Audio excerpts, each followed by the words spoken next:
This is an examination of the hidden human condition. This is the Hidden Killers Podcast. The Hidden Killers Podcast. With Tony Bruschi. I am being joined right now by retired criminal defense attorney Lori Hellis. She is actively writing a book right now on the case of Lori Vallows. It's called Children of Darkness and Light, the Lori Vallows story. She's been following it from the very beginning with an interesting perspective with her background, being a criminal defense attorney. Welcome to the program, and thank you for taking the time to be here, Lori.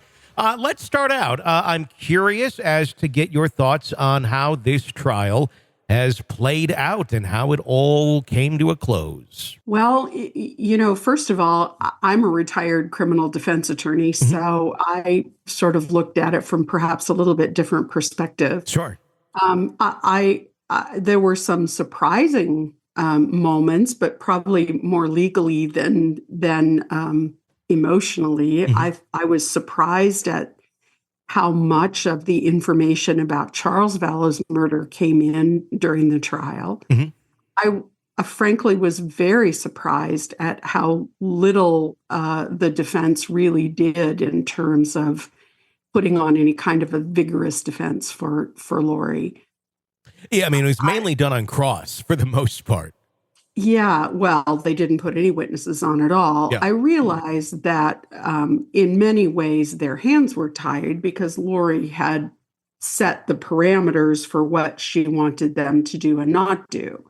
She did not want them to throw Chad under the bus, and she did not want them to go into her mental health issues. And both of those things, I'm sure, limited their ability. But there were times when I thought they really missed the mark. One in particular was the point at which the DNA expert revealed that the hair that was found on the bag that wrapped JJ was Lori Vallows. And I thought for sure that they were going to jump up and say, yes, but don't we shed hair all the time? Isn't it possible that was just came off of somebody else's clothing? And they did nothing. It was a little shocking. That was a moment too. When that happened, I was actually arguing for Lori on that one on the air. I'm like I can guarantee if you go to my junk drawer and find the duct tape, you will find a piece of my hair on it. And I don't have hair. Absolutely. And this was her child. We know he slept in her bed. I mean, it's more likely than not that hair was shed at some point and was either on JJ or on Alex when he wrapped JJ's body. So I thought it was a real missed opportunity to poke some holes in the prosecution's case. What other areas do you feel like the defense really didn't bring it in this case for Lori? Well, I am a firm believer that, and if you talk to a lot of other lawyers, you will hear them agree, that opening statement is a critical phase in the trial because you're really giving the jury a roadmap, a story, and you're giving them the places where you want them to look for reasonable doubt. And I felt like Jim Archibald really dropped the ball. I mean, sort of standing there and saying, I'm paid by the taxpayers, thank you for paying your taxes, was sort of demeaning, I thought, and certainly a lackluster, don't blame the messenger sort of an opening. And I thought it was a huge missed opportunity because I thought there was so much more that they could have done. While I understand that Lori ultimately would be the person who would determine the direction of their defense, I just thought there were so many more opportunities where they could have really poked some holes in the prosecution's case. And that sometimes is the only thing a defense attorney can do. I thought the one place where they really sort of came out swinging was when Lori's friend Audrey talked about Lori threatening her and Jim Archibald came out and said, well, why didn't you tell this to the grand jury?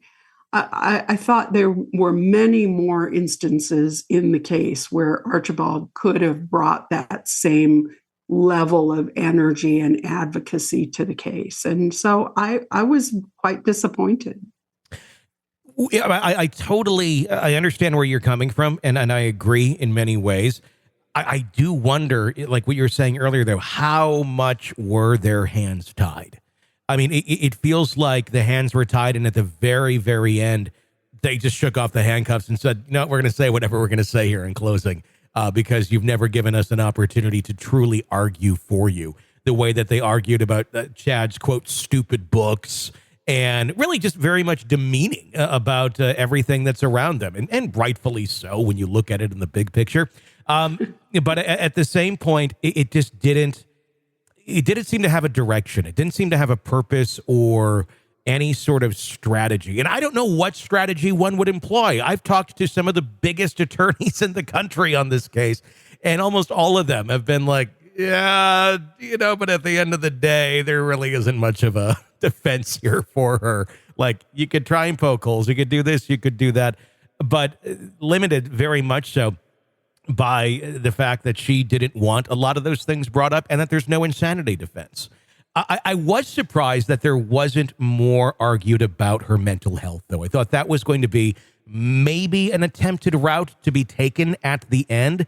I know they don't have the insanity defense, but you can argue that to a certain extent that this person is not well. I was almost expecting doctors or somebody to come up at the end to defend Lori and talk about her state of mind in these different places. Where did you think they were going to go with it? Well, while I understood that they had already filed a notice notifying the prosecution and the court that they did not intend to raise mental health as a defense. Now, Idaho is kind of an odd state because while Idaho doesn't have a defense of mental health, they don't have an insanity defense. There are ways that you can attack the case based on your client's mental health. Yes. And so there were openings for them to do that. I understand that she did not want her mental health, her diagnosis, her doctors, all of those things brought out.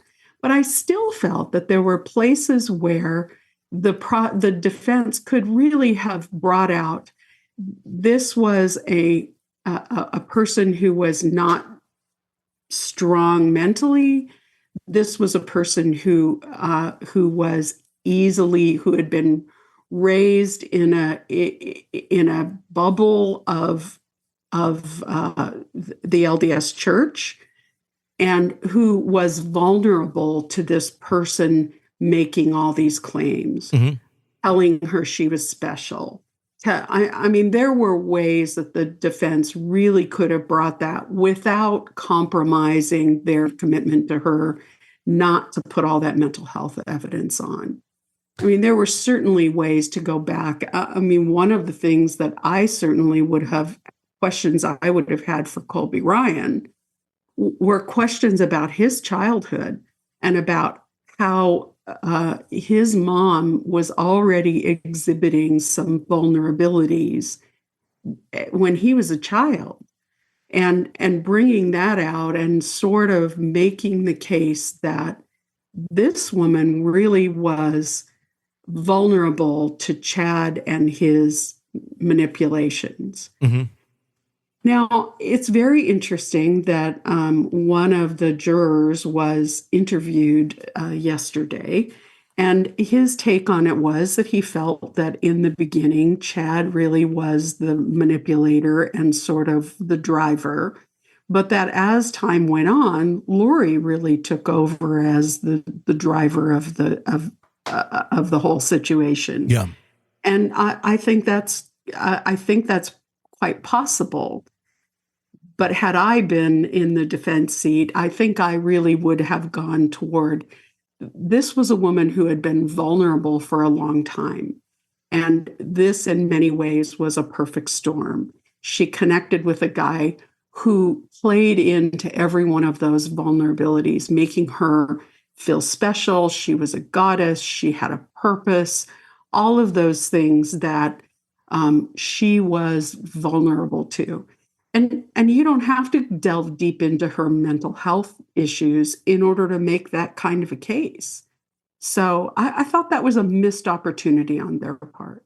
This is an examination of the hidden human condition. This is the Hidden Killers The Podcast Hidden Killers Podcast. with Tony Bruschi. Lori Hellis, thank you so much for your insight. We're going to have her on throughout the week. We'll talk more about the Vallows case as well as Kohberger. She's been following it quite in depth. She even moved to Idaho to not only write this book, but she's following that case as well. So join us for more conversations on that throughout the week. Just press subscribe wherever you download podcasts so you don't miss any of those. My name is Tony Bruschi. Stay with us.